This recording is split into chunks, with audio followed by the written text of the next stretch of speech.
Hello, everyone. What if I told you that you do not exist? Well, that's exactly what I'm going to be telling you today. In these next few minutes, I'm going to be trying to convince you that you do not exist in the ways that you may currently think. And what be said of the significance of this, other than that our entire conception of reality has fundamental roots in this concept of self.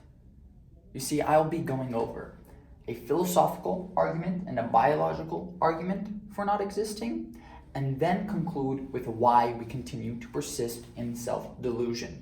Now, let's start off talking about various philosophers, right? Various philosophers throughout history have come to this idea that there is no unchanging soul. One of the most influential of whom was none other than Buddha. In Karen Armstrong's book titled Buddha, revised on September 28th of 2004, Buddha came to the concept of atana, which translates to non-self. You see, he found that all we pinpoint as being part of ourself is nothing but a transient, fleeting, changing mental state or experience. That our bodies, our personas, are like a sweater that we wear or a chair that we sit in. There's something we inhabit, but that is not really us. You see, he found even our consistencies are nothing but a combination of biology and habits that are not really us. You see, and what fills this chair of the self, of the illusory self, it is none other than the impersonal energy that constitutes everything. You see, Mark Sideritz, in the Stanford Encyclopedia of Philosophy, revised on February 14th, 2019, talks about Buddha coming to the realization that there is nothing I really denotes. You see that the sense of I comes from the employment of a useful fiction represented by the concept of a person. Now, how have we developed the sense of I then? Well, that's what I'll be going over in this next section, biology.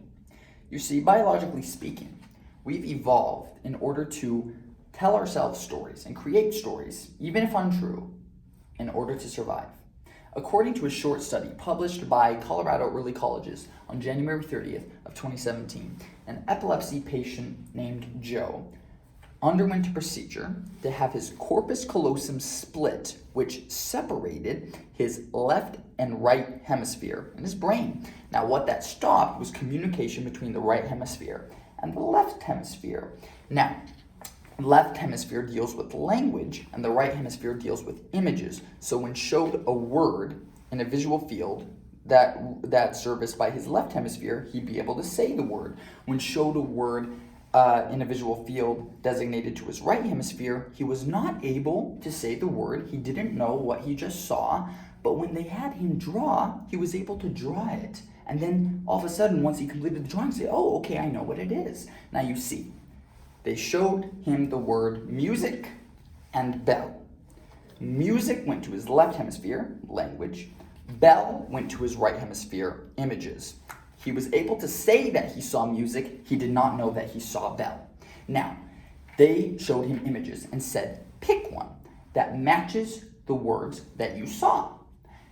He, out of a bunch of musicians, different types of instruments, chose a church bell. The reason he chose this church bell was because, unconscious to him, his right hemisphere saw the word bell. And since it's related to images, he picked that image. But he didn't know that, so they asked him, okay, so why did you choose that church bell over these musical instruments when you saw music? He said, well, I must have heard bells earlier. There must have been some bells out in the back there, maybe when I was coming here. He instantly rationalized and came up with a false story in order to make sense of what he didn't understand. And that's something that we, I'd argue, do every day. Sarah Kaplan talks about in her article, Humans Were Not Smarter Than Neanderthals, We Simply Outlasted Them, which is published by Science Alert on November 1st of 2017. She talks about how Neanderthals were smarter, developed faster, were stronger than humans. But somehow we outlasted them. And how did we do that? Well, you see, while Neanderthals could organize in groups up to 50, humans could organize into groups up to 500. With our numbers, we were able to beat them. But in order to evolve, to group up like we did, we also evolved to come up with stories. And one of those stories we can see today is countries, nationalities, ascribing to this landmass and this area a label, a nationality that we're willing to kill for, die for, because it's helped us survive. Now, if Buddha has come to these thoughts in the past, and if we may have some understanding of it even now, why is it that we continue to insist on there being this concrete, strong self? Now, Science Daily's article, The Sixth Wave of Extinction, published on August 23rd of 2004, talks about how 99% of species to have lived on Earth have gone extinct. They are gone. And you see, we survived because our ancestors are the ones that exhibited the traits that helped them survive throughout time. We are packed with evolutionary baggage. We've evolved in order to create stories.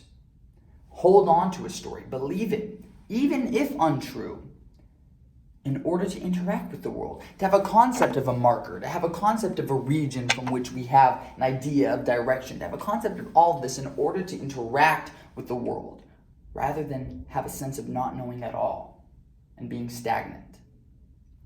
Now, even in my article, my survey, that I conducted on February 6th of 2020, 78% of the people in this room would stop at a red light, even if there were no cars around. If they're driving at night, there's a red light, they would stop with 0 cars around. Now you see, laws, ethics, these codes of rules, the social contract, they are part of a narrative. They're part of something that we created. There's no intrinsic basis for their existence. And even when they inhibit us, even if when they're not doing their intended purpose, in this case, making our lives easier by regulating traffic, even when it's wasting our time, we would still stop. And that doesn't say anything bad about the people in this room. It shows that these codes that we've come up with are so deeply embedded in us because they are what has helped us survive. But this is the thing, they're not always effective. And I think we should be mindful of them so that when they turn on us, when they do not serve their intended purpose, when we should be open-minded, we're able to flip the script and we're able to take control and override that system.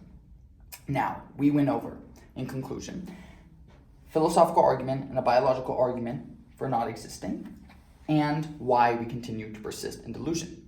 Now, if I can leave you with one thought, it's this. Though it may seem depressing that we are somewhat absurd, somewhat accidental, know that having no self also means there's no self that you need to protect from others pridefully, no self that you need to promote with greed.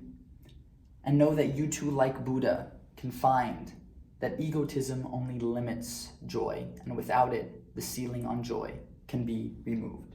Thank you.